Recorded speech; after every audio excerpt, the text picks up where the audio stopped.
Hello my dear students, आज अपन solution lecture 3 part 2। आज थोड़ा सा क्लास हो सकता है थोड़ी सी बड़ी हो जाए, क्योंकि आज अपने को सॉल्यूशन के दो टर्म्स मोलैलिटी और मोलैलिटी पे वर्कआउट करना है। लास्ट क्लास में अपन ने देखा था मोल फ्रैक्शन, याद आ रहा होगा आपको, मोल फ्रैक्शन ऑफ सॉल्यूट, जिसको अपन ने XB से रिप्रेजेंट किया था, NB upon Na plus NB। और मोल फ्रैक्शन ऑफ सॉल्वेंट अगर निकालना है तो XA equals to 1 minus XB। उम्मीद है इससे रिलेटेड सारे क्वेश्चंस किए होंगे, न्यूमेरिकल्स बनाए होंगे, प्रैक्टिस की होगी। अब इसके बाद की बात आज करेंगे। नेक्स्ट आज हम टॉपिक कर रहे हैं मोलैलिटी। देखो, मोलैलिटी, मैंने मोलैलिटी लिया, लिटी ने लिटी, इसको हम रिप्रेजेंट करेंगे स्मॉल एम से। आपको बताता चलूं कि मुझे यहां पर ग्लूकोज दिया गया है, यानी ग्लूकोज एज ए सॉल्वेंट, और इसमें इन्होंने यूरिया को मिक्स किया। यूरिया एक सॉल्यूट हो और ये सॉल्यूट सॉल्यूशन सॉलिड फेस में नजर आए। यहां पे बात ग्राम की होगी। जब सॉलिड फेस में सॉल्यूशन नजर आ रहा, अगर ग्राम में बात होगी तो यहां पर हम डिफिनेशन ऐसे डिफाइन करेंगे, मोलैलिटी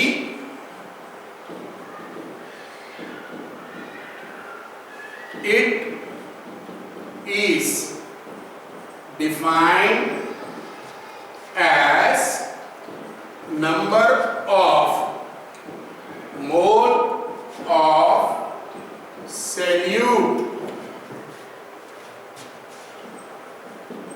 डिसॉल्व इन, बहुत ध्यान से ये बात याद रखेंगे, 1 kg ऑफ सॉल्वेंट। किसमें डिसॉल्व कर रहे हैं? 1 kg of solvent, that is 1000 gram के अंदर। एंड रिजल्टेंट सॉल्यूशन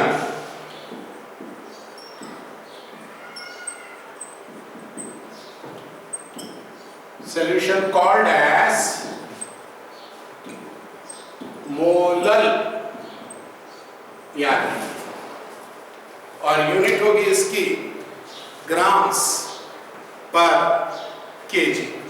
यूनिट क्या होगी इसकी? ग्राम्स पर केजी। चलो जल्दी से कॉपी करो।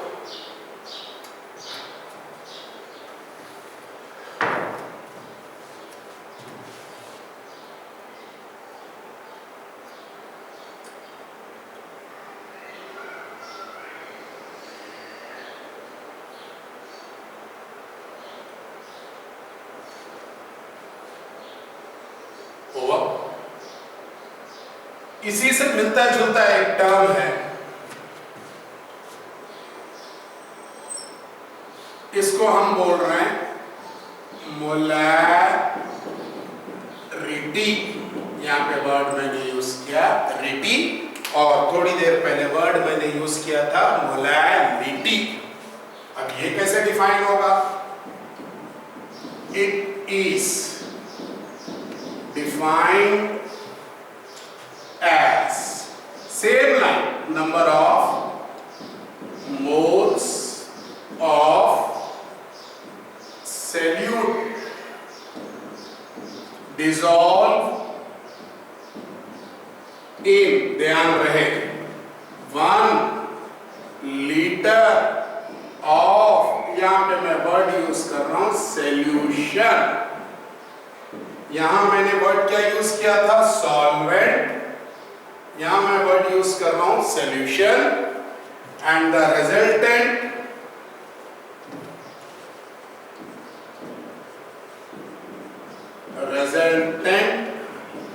solution called as molar. Copy करो जल्दी से। यहां पर हम इसको रिप्रेजेंट करेंगे कैपिटल M से।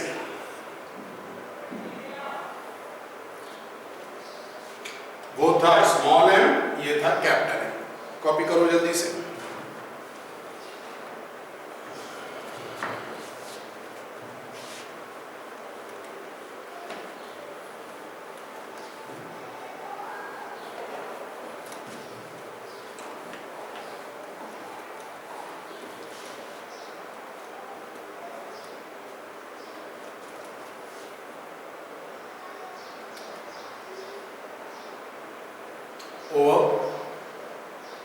पहले हम थोड़ा सा थ्योरेटिकल पार्ट देख लें, फिर उसके बाद हम न्यूमेरिकल्स वाले पार्ट की तरफ चलेंगे। अब मैं ये पार्ट डेफिनेशन इसकी भी नोट कर रहा हूं। मोलैलिटी और मोलैलिटी दोनों को समझने के लिए सबसे बेस्ट है कि हम इन दोनों के डिफरेंस के बारे में ध्यान रखें। इसके बारे में ध्यान रखें, दोनों के डिफरेंस।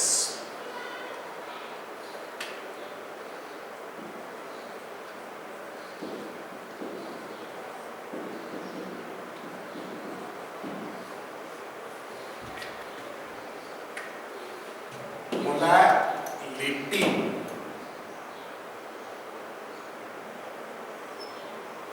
भाई, इसमें हम पॉइंट लिखेंगे, number of moles dissolve in 1 kg of solvent, और यहां लिखेंगे हम number of moles dissolve in 1 liter of solution. Clear? Second point, ये बेस्ट टर्म है to represent the concentration. Best method to represent the concentration. Sir आप इसको best क्यों कह रहे हो? क्योंकि यहां पर सॉल्यूट और सॉल्वेंट की बात हो रही है, सॉल्यूट और सॉल्यूशन की बात नहीं हो रही है। और यहां पर हम रिप्रेजेंट करने के लिए हम कह सकते ये गुड है बट बेस्ट नहीं, ये गुड बट ये बेस्ट नहीं, बेस्ट नहीं।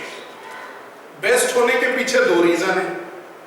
पहला रीजन तो ये कि ये सॉल्यूट सॉल्वेंट में है, और दूसरा रीजन ये कि ये टेम्परेचर इंडिपेंडेंट है, यानी third, it is temperature independent, यानी जो सॉल्यूशन की मोलैलिटी विंटर सीजन में रहेगी वो ही सॉल्यूशन की मोलैलिटी समर में भी रहेगी। यानी अगर किसी सॉल्यूशन की मोलैलिटी 20 डिग्री पर कुछ है तो वही मोलैलिटी 80, 100, 200, 300 पर वही रहेगी।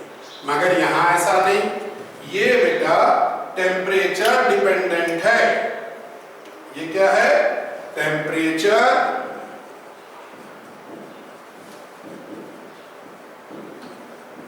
डिपेंडेंट है। सर हम कैसे पहचानेंगे कौन सा टर्म कॉन्सेंट्रेशन का टेम्परेचर डिपेंडेंट है और कौन सा टेम्परेचर इंडिपेंडेंट है? तो आपको बताते चलूं वो सारे टर्म्स जिसमें वॉल्यूम का रिलेशन आएगा। किसका रिलेशन? वॉल्यूम का।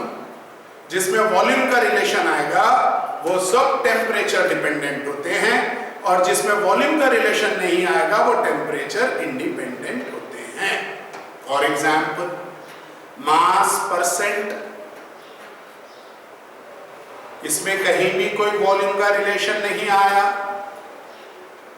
इसका ये मतलब हुआ कि ये टेम्परेचर इंडिपेंडेंट। फिर दूसरा टर्म हमने देखा वॉल्यूम परसेंट, तो ये हो गया टेम्परेचर डिपेंडेंट।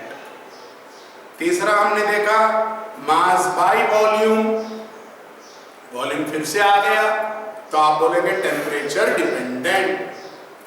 फोर्थ हमने देखा पार्ट्स पर मिलियन, अगर इसको ग्राम में रिप्रेजेंट किया गया है तो टेम्परेचर इंडिपेंडेंट, वॉल्यूम में रिप्रेजेंट करेंगे तो temperature dependent.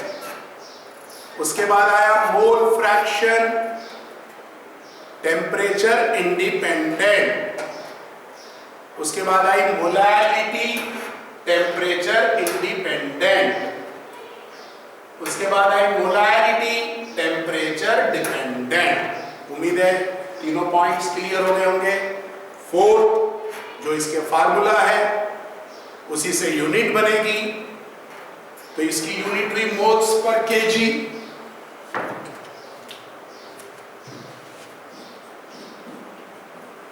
Moles per KG ये इसकी यूनिट है, और इसकी यूनिट होगी मोल्स पर लीटर। उम्मीद है यहां तक बात समझ में आ गई होगी। इसको कलर चेंज कर लेते हैं ताकि आसानी से पॉइंट्स दिमाग में आए। मोल्स पर लीटर क्लियर बेटा? यहां तक अच्छे से बात समझ में आ गई? यस। अब आओ, अब कुछ फार्मूलाज देखेंगे जो मोलैलिटी और मोलैरिटी के हैं, फिर उसके बाद हम न्यूमेरिकल्स पर प्रैक्टिस करेंगे।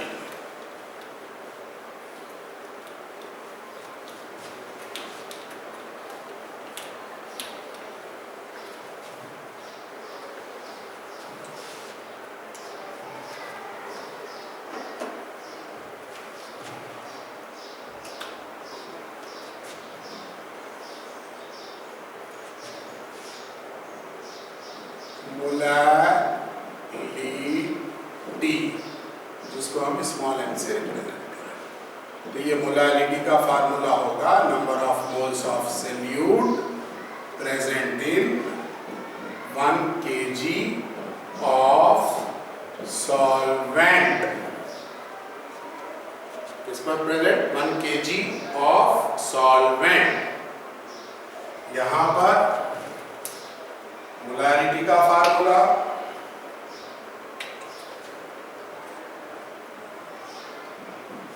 number of moles of solute present in 1 liter of solution।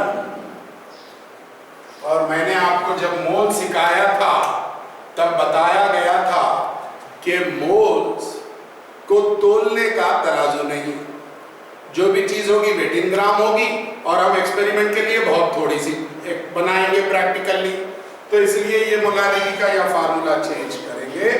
Molarity बराबर हो गया WB अपॉन MB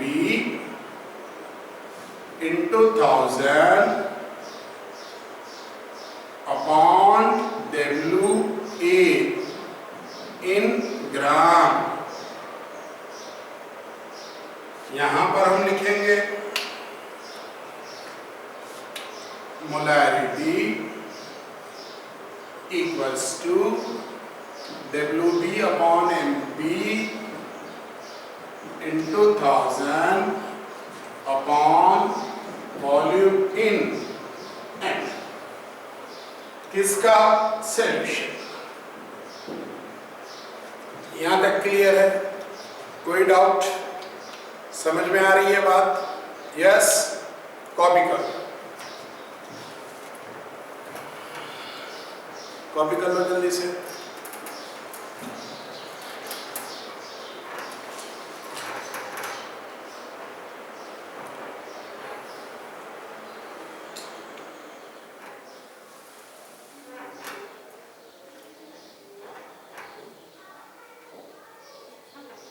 हो गया। अब आपको बताते चलो इसके डेरिवेशंस या ड्राइव फार्मूला करना अपने सिलेबस में नहीं है, मगर बोर्ड प्लस कंपटीशन बैच है तो आपको इसमें और कौन कौन से फार्मूले यूज होते हैं आपको आना चाहिए, आपको उसको भी सीख कर जाना होगा। अब मान लो मोलालिटी में उन्होंने मुझे डेंसिटी ऑफ सॉल्यूशन दिया गया है। क्या दिया गया है? Density of solution. क्या दिया गया? Density of solution. If density is given, किसकी? सॉल्यूशन की। बार बार कह रहा हूं मैं, density of solution is given. अगर दिया गया है तो आपको मैं बता दूं, WA निकालने के लिए डेंसिटी को 1000 से मल्टीप्लाई करो माइनस WB करो, फिर फार्मूले में पुट कर दो, या अगर मैं डायरेक्ट यही फार्मूले में रखना चाहूं तो WB upon MB into 1000 upon density into 1000 minus WB। Clear? ये चीज ध्यान रखो। हाँ, अगर यहां पर डेंसिटी दी गई है तो ये परसेंट भी देंगे कि 100 में कितना पार्ट प्रेजेंट है, परसेंट भी देंगे 100 में कितना पार्ट प्रेजेंट है। अगर सिर्फ डेंसिटी दी और number of moles of solute दिया तो डेंसिटी इंटू 1000 करके वर्कआउट हो जाएगा। तो यहां मोलारिटी, अगर percent and density both are given, क्या क्या गिवन है? परसेंट एंड परसेंट भी गिवन है एंड डेंसिटी भी गिवन है। तब हम यहां पर एक नया फार्मूला यूज करेंगे, डेंसिटी इंटू x, यानी कि x वो परसेंट है, परसेंट जो x में दिखाया जा रहा, into 10 divided by molecular mass. बेटा कॉपी करो। और अगर परसेंट नहीं गिवन है, WB गिवन है, तो molarity equals to WB upon MB into 1000 upon जो भी आपकी डेंसिटी है सॉल्यूशन की, इंटू 1000 कर दोगे तो मास या वॉल्यूम ऑफ सॉल्यूशन आ जाएगा। Is it clear? कॉपी करो तेजी से ये फॉर्मूलेस, उसके बाद अपन न्यूमेरिकल से स्टार्ट करें।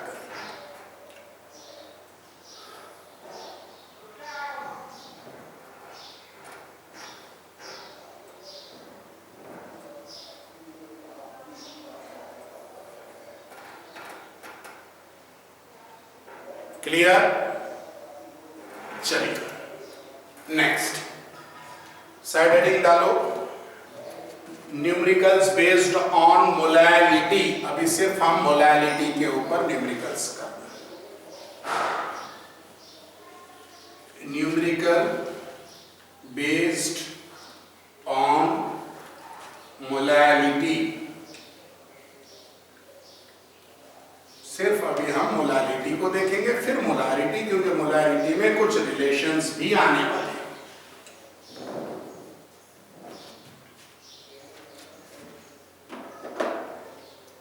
पहला क्वेश्चन हमें दिया जा रहा,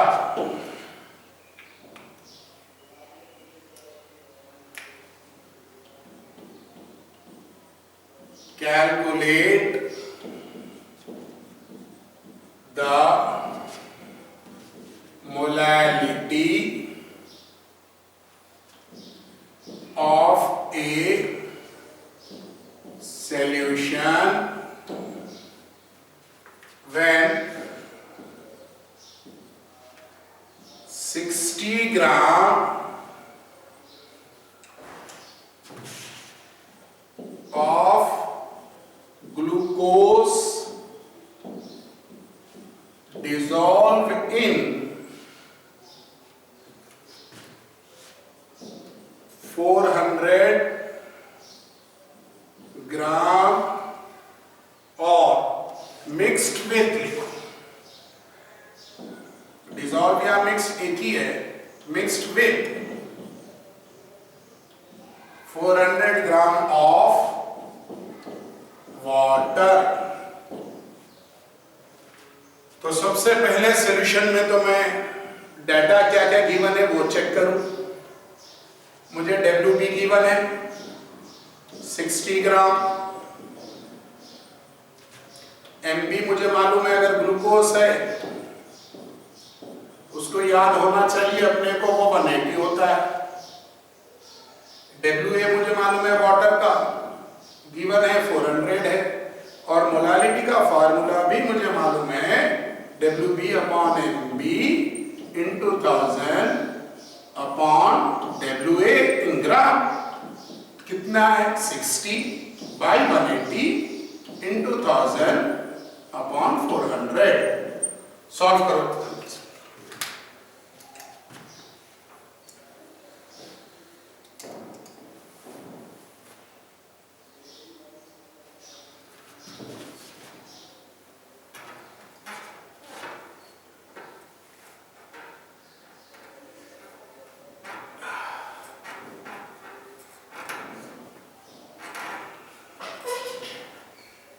क्लियर? कॉपी करो।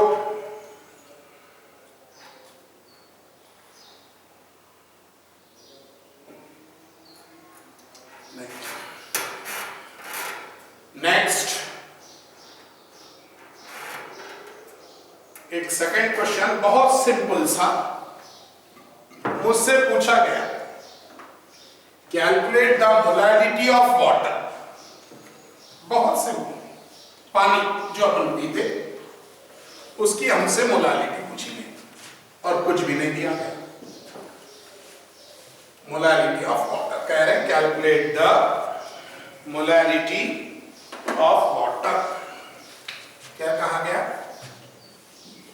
Calculate the molality of water. कुछ भी गिवन नहीं तो अंडरस्टूड है कि वाटर की डेंसिटी 1 ग्राम पर ml है, यानी कि वाटर 1 ग्राम है, और मोलालिटी की यूनिट है मोल्स पर kg। इसका मतलब 1 ग्राम वाटर 1000 ग्राम वाटर में पूछा गया है मोलालिटी। क्लियर? तो हम फॉर्मूला लिखेंगे, molality equals to WB upon MB into 1000 upon volume in ml। तो भाई वाटर को कुछ नहीं दिया तो 1 ग्राम, उसका मॉलिक्यूलर मास 18 और यहाँ पे रहा 1000 और यहाँ आया 1 ml। तो ये आपके पास आंसर आएगा 55.55, या इसको मैं 55.6 मोलर कर सकता हूं। ये बहुत अच्छे से याद रखो, वाटर की मोलालिटी कितनी है? 55.6। हेनरी के लॉ में इसका जबरदस्त एप्लीकेशन, हेनरी का लॉ, जहां हम गैस को लिक्विड में डिसॉल्व करने वाले हैं। किसको किस में डिसॉल्व करने वाले हैं? गैस को लिक्विड में। उसके लॉ में इसका जबरदस्त एप्लीकेशन,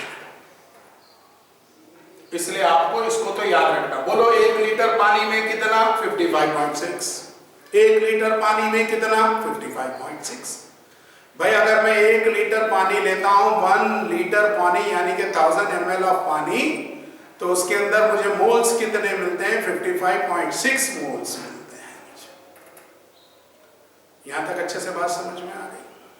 कोई डाउट?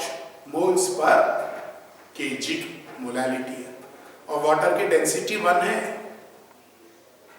तो इसलिए मोलारिटी भी यही हो जाएगी 55। क्लियर? कोई डाउट नहीं? प्रैक्टिस के लिए क्वेश्चन लिखो, आपको करना। Calculate the molality of benzene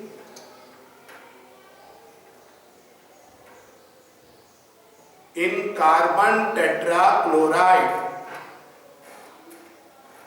Calculate the molality of benzene in carbon tetrachloride when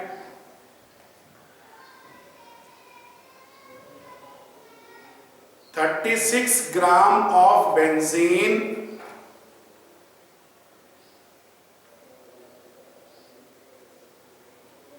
mixed with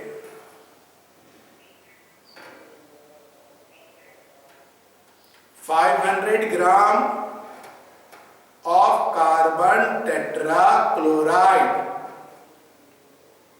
यहां तक बात समझ में आ गई?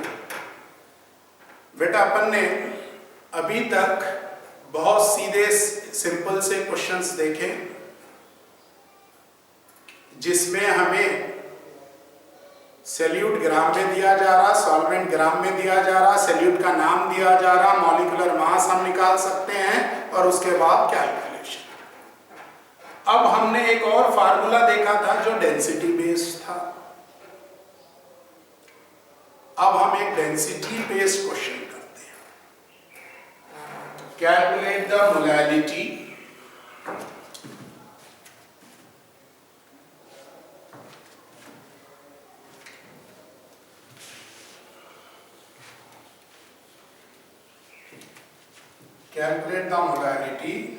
of a solution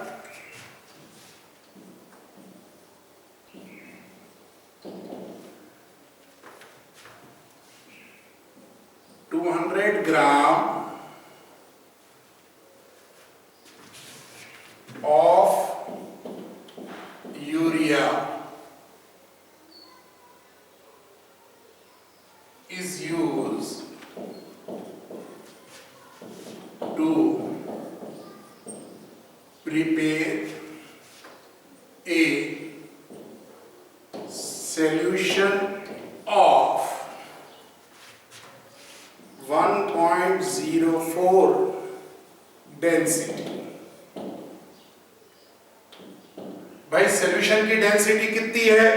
1.04। WB given है 200 ग्राम। MB यूरिया मुझे मालूम है 60। WA मुझे पहले निकालना होगा, तो WA के लिए मैं वर्कआउट करूंगा डेंसिटी इंटू 1000 माइनस WB।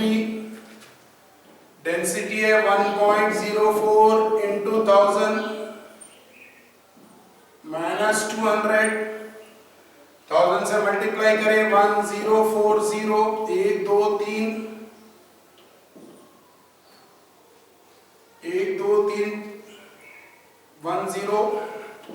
104 1 2 3 लगे, यहां चला गया 1040 अपने पास आ गया माइनस 200। तो ये मेरे पास WA आ जाएगा, या माइनस कर रहा हूं 1040 माइनस 200 0 4 10 में से 2 गए 8। WA 840। क्लियर?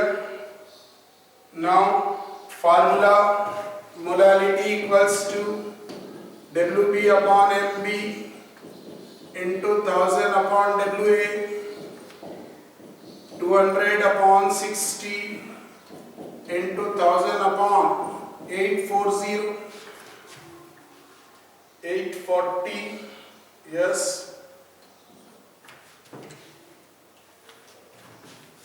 क्लियर?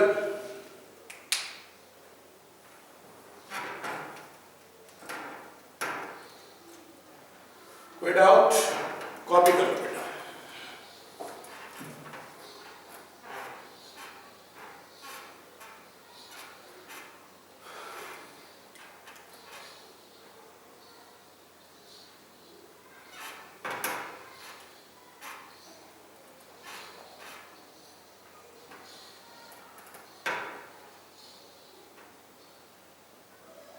हो गया यहां तक? नेक्स्ट, आपको याद होगा मेरे फर्स्ट और सेकेंड लेक्चर में एक बात कही गई थी कि सॉल्यूशन को हम क्वालिटेटिवली और क्वांटिटेटिवली भी डिवाइड करते हैं। क्वालिटेटिवली हमने कहा था एक डाइल्यूट और एक कॉन्सेंट्रेटेड, और कॉन्सेंट्रेटेड सॉल्यूशन में आपको बताया गया था कि सॉल्यूट का concentration with reference to solvent कम होता है। बोलो हाँ या ना? कुछ याद आया? ये बात अपन ने शुरू में करी थी, क्वालिटी पे जब बात करी थी तो दो टाइप के सॉल्यूशंस थे। एक सॉल्यूशन था डाइल्यूट और एक सॉल्यूशन था कॉन्सेंट्रेटेड। डाइल्यूट सॉल्यूशन वो जिसके अंदर सॉल्यूट कम और सॉल्वेंट ज्यादा। दूसरा कॉन्सेंट्रेटेड सॉल्यूशन वो जिसमें सॉल्यूट ज्यादा और सॉल्वेंट कम। बड़ी इंटरेस्टिंग बात है। क्या इंटरेस्टिंग बात है कि इसमें अक्सर बच्चे ये पूछते हैं कि सर हमें कैसे पता चलेगा कि ये डाइल्यूट सॉल्यूशन है या कॉन्सेंट्रेटेड सॉल्यूशन है? तो इसके लिए आपको फर्स्ट लेक्चर में बताया गया था कि सॉल्वेंट का फिजिकल स्टेट डिसाइड करता है मैक्सिमम सॉल्यूशंस में, with few exception maximum solutions में सॉल्वेंट का फिजिकल स्टेट डिसाइड करता है कि सॉल्यूट कौन और सॉल्वेंट कौन। या क्वेश्चन में क्लियर कहते हैं कि हमने 60 ग्राम मिलाया 200 ग्राम में, जब 60 ग्राम मिला रहे तो वो सॉल्यूट है। 20 ग्राम मिक्स्ड इन यानी कि सॉल्यूट हो गया 20। 40 ग्राम मिक्स्ड इन 40 ग्राम सॉल्यूट हो गया। मगर एक क्वेश्चन आपको देखने को मिलेगा जिसमें एंटी फ्रीजर बनाया जाता है। एंटी फ्रीजर में ये लोग ethylene glycol 2.6 gram and 200 gram water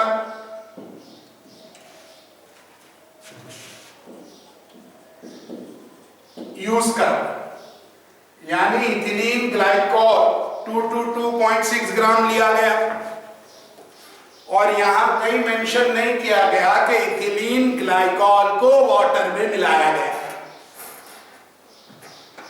इसका यह मतलब कि आप क्वेश्चन की पहली लैंग्वेज से ये नहीं समझ पाएंगे कि इसमें सॉल्यूट कौन और सॉल्वेंट कौन। और अगर हमने थोड़ी सी बेवकूफी कर दी और हमारे दिमाग में कहीं से ये बैठ गया कि कम वाला सॉल्यूट और ज्यादा वाला सॉल्वेंट, तो ये न्यूमेरिकल हमसे गलत हो जाएगा, छूट जाएगा। तो ये न्यूमेरिकल बोर्ड की किताब एक्सरसाइज में भी दिया हुआ है। तो इसलिए क्या है, अक्सर बच्चे क्या करते हैं, जब इसका आंसर सही नहीं आता है तो पीछे का सॉल्यूशन देख लेते हैं। अक्सर लोग पीछे का सॉल्यूशन देख लेते हैं और बच्चों को ध्यान दिला देते हैं, देखो तुम्हें याद रखना है। क्या याद रखना है? अगर ये न्यूमेरिकल आ गया तो इसमें हम 2.6 जो ज्यादा है उसको सॉल्यूट लेंगे। अरे भाई बिल्कुल सही है, हमने मान लिया। अगर ये न्यूमेरिकल आ गया तो हम ले लेंगे, और इसी टाइप का कोई और न्यूमेरिकल आ गया तो तब हमें कौन बताने आएगा कि कौन सा सॉल्यूट है और कौन सा सॉल्वेंट। तो आज मैं आपकी ये दिक्कत पूरी तरह खत्म कर देता हूं। ये न्यूमेरिकल तो बन जाता है क्योंकि इसमें सॉल्यूट इथिलीन ग्लाइकॉल को ले लिया जाता है, मगर आपको मैं बताते चलूं कि यहाँ पे सॉल्यूट इथिलीन ग्लाइकॉल क्यों हुआ और सॉल्वेंट वाटर क्यों हुआ। तो सुनो, इसमें आपके बेसिक कॉन्सेप्ट्स हैं जिसमें हाइड्रोजन बॉन्डिंग और विस्कोसिटी का रिलेशन, क्योंकि ये सॉल्यूशन का न्यूमेरिकल सॉल्व करा हुआ रहता, वहां पे ये एक्सप्लेनेशन रहता नहीं है। इसलिए बच्चे ये तो नहीं देखते, बस ये ध्यान में रख लेते अगर ये न्यूमेरिकल आया तो मुझे ऐसा करना है, बाकी के सब में कम वाला वो सॉल्यूट मान लेंगे, ज्यादा वाला सॉल्वेंट तो ऐसे नहीं करेंगे। मैं बता रहा हूं, सुनो कैसे देखा जाता है। इथिलीन ग्लाइकॉल के अंदर 2 OH ग्रुप हैं। देखो ये उसका फार्मूला है। इथिलीन ग्लाइकॉल 2 OH ग्रुप है, CH2OH और CH2OH। और वाटर के अंदर एक ही OH है। और viscosity is directly proportional to the number of OH group. Viscosity अगर बात करें तो OH ग्रुप जितने विस्कोसिटी उस पर डिपेंड करती, कब? जब सिर्फ OH ग्रुप फंक्शनल है। मेरी बात ध्यान दो, जितने ज्यादा OH उतनी ज्यादा viscosity if only OH as a functional group is present in a molecule. Sir ऐसा क्यों बोल रहे आप? क्योंकि बेटा ग्लूकोज में 5 OH ग्रुप है, फिर भी वो विस्कोसिटी के बारे में कोई इंफॉर्मेशन नहीं देता है। क्यों? क्योंकि ग्लूकोज के अंदर एक फंक्शनल ग्रुप CHO एल्डिहाइड भी है। और IUPAC जब सीखा होगा 11th में, तब आपको सिखाया गया होगा कि CHO ग्रुप को प्रायोरिटी स्केल पर आगे रखा गया है, यानी CHO ग्रुप स्ट्रॉन्ग है as compare to the OH, इसलिए वो मॉलिक्यूल CHO के अंदर काम करेगा, OH के अंदर ज्यादा नहीं करेगा।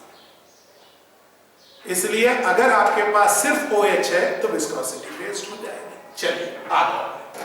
इथिलीन ग्लाइकॉल ज्यादा विस्कस था और वाटर कम विस्कस है।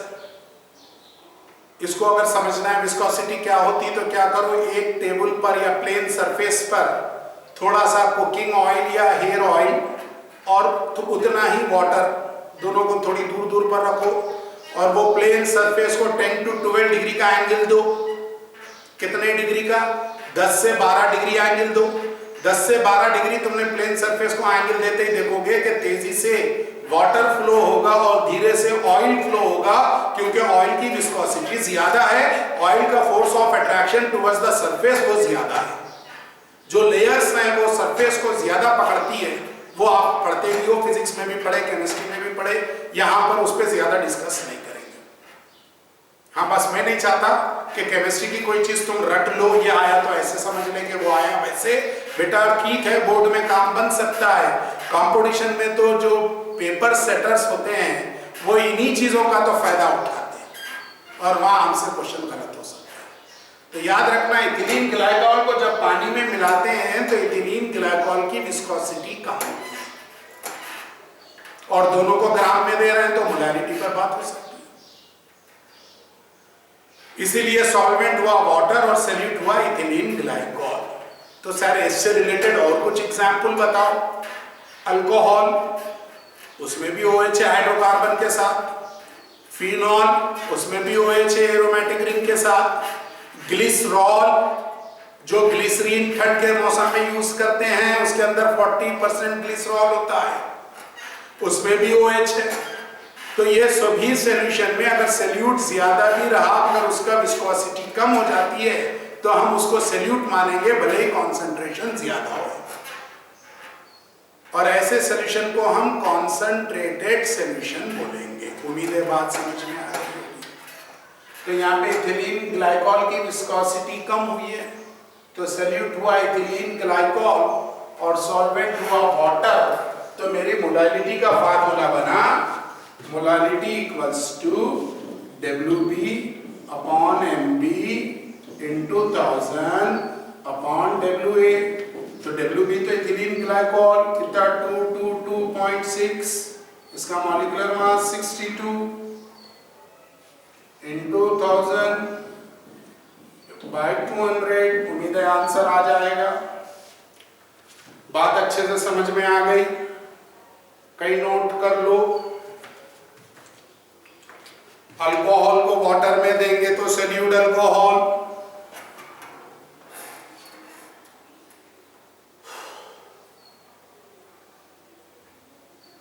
Phenol and water, solute phenol,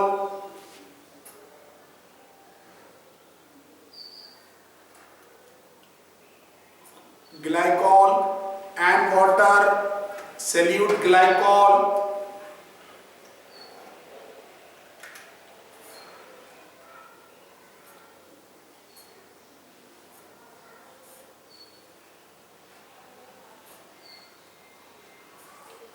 glycerol and water, solute glycerol,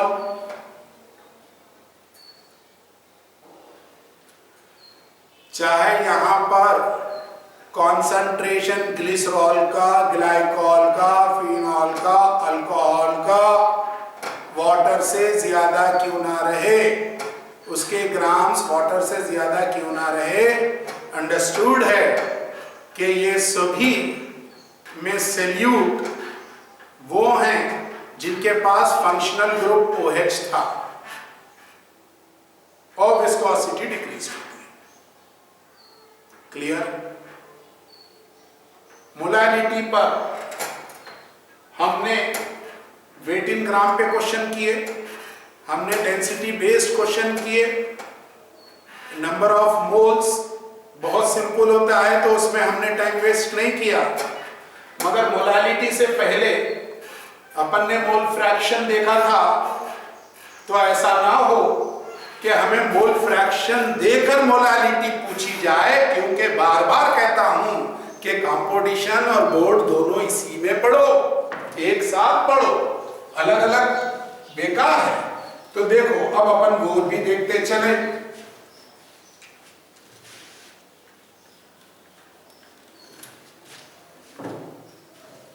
देखो मुझे उन्होंने मोल फ्रैक्शन गिवन है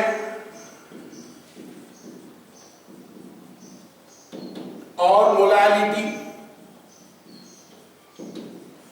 का रिलेशन, यानी कि relation between mole fraction and molality, किसका relation? Mole fraction and molality. तो बेटा मोल फ्रैक्शन और मोलालिटी का रिलेशन होता है mole fraction of solute into 1000 mole fraction of solvent. बात समझ में आ रही? Mole fraction into 1000 upon mole fraction of solvent into molecular mass of solvent. याद करो जल्दी से ये फार्मूला।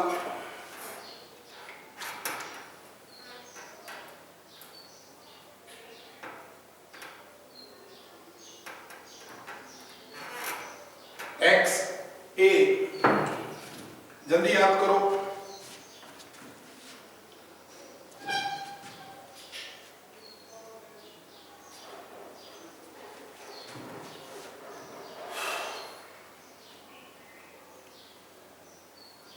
थोड़ा सा पानी पिला देना।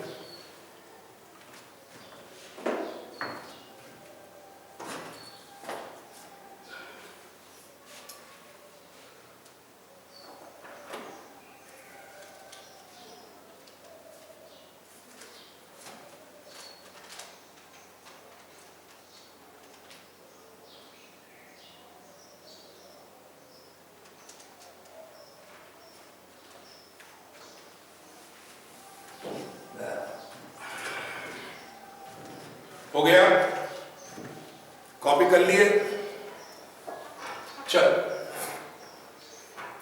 लिखो एक numerical. Calculate the molality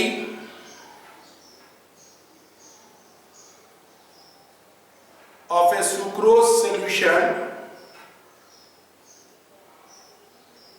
Calculate the molality of a sucrose solution which is mixed with benzene. Mixed with benzene. किसका सॉल्यूशन? सुक्रोज का सॉल्यूशन। किससे मिक्स किया गया? बेंजीन से। The mole fraction of sucrose is 0.2. Mole fraction of sucrose is 0.2. That solution. Mole fraction of sucrose वो खुद दे रहे 0.2. तो मोल फ्रैक्शन ऑफ बेंजीन आपको मालूम है XA अगर निकालना है तो 1 माइनस XB यानी 1 minus 0.2 equals to 0.8. Molecular mass of benzene is 78. Now molality equals to XB into 1000 upon XA into MA. तो XB कितना है 0.2, 1000, 0.8 into 78, ये आ गया मोलैलिटी। यानी अगर हमें सॉल्यूशन की डेंसिटी देंगे तो मोलैलिटी निकाल लेंगे, अगर वेट इन ग्राम सॉल्यूट और सॉल्वेंट देंगे तो मोलैलिटी निकाल लेंगे, number of moles of solute दिया गया और मास ऑफ सॉल्वेंट दिया गया तो निकाल लेंगे।